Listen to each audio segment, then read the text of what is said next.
एक गांव में एक पुराना खंडहर हो चुका हवेली था जिसे लोग भूतिया हवेली कहते थे। कोई भी रात के समय उस हवेली के पास जाने की हिम्मत नहीं करता था। कहते थे कि वहां पर कई साल पहले एक परिवार रहता था, लेकिन एक रात सब अचानक गायब हो गए थे। उसके बाद से वहां अजीब आवाजें और चीखें सुनाई देने लगीं। एक बार गांव का एक युवक राजू, जिसने हमेशा से इन कहानियों को मनगढ़ंत समझा था, उसने तय किया कि वह एक रात उस हवेली में बिताएगा और सबको साबित करेगा कि वहां कुछ भी नहीं है।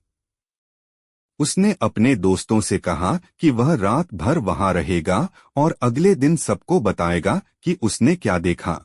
रात के अंधेरे में राजू ने अपनी टॉर्च और कुछ खाने पीने की चीजें लेकर हवेली में प्रवेश किया। हवेली के अंदर घुसते ही उसे अजीब सी ठंड महसूस हुई। उसने इधर-उधर देखा, सब कुछ पुराना और धूल से ढका हुआ था।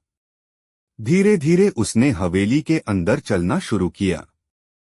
जैसे जैसे वह अंदर जाता गया, उसे हल्की हल्की फुसफुसाहटें सुनाई देने लगीं। राजू ने सोचा कि यह उसकी कल्पना मात्र है और उसने डर को नजरअंदाज करने की कोशिश की। वह एक कमरे में गया और वहां बैठकर खाने लगा। अचानक उसे लगा कि उसके पीछे कोई खड़ा है।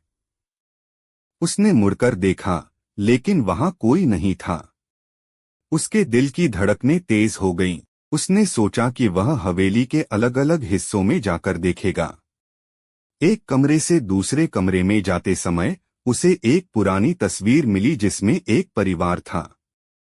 वह तस्वीर को देखकर सोच में पड़ गया कि क्या यह वही परिवार है जो गायब हो गया था। जैसे ही वह तस्वीर को वापस रख रहा था, उसे महसूस हुआ कि उसके कंधे पर किसी का हाथ रखा है। उसने जल्दी से मुड़कर देखा, लेकिन वहां कोई नहीं था। अब उसे सच में डर लगने लगा। उसने तुरंत हवेली से बाहर निकलने का फैसला किया। लेकिन जब वह दरवाजे के पास पहुंचा, तो दरवाजा अपने आप बंद हो गया। उसने दरवाजे को खोलने की कोशिश की, लेकिन वह नहीं खुला। अचानक पूरे हवेली में जोरदार चीखें गूंजने लगीं। राजू ने अपने सारे साहस को इकट्ठा करके जोर से दरवाजा धक्का दिया और वह खुल गया। राजू बाहर निकलते ही दौड़ता हुआ गांव की तरफ भागा। उसके दोस्तों ने देखा कि वह बुरी तरह से कांप रहा है और उसकी हालत खराब है। उसने सबको बताया कि हवेली में सच में कुछ भयानक है और वह अब कभी भी उस जगह के पास नहीं जाएगा।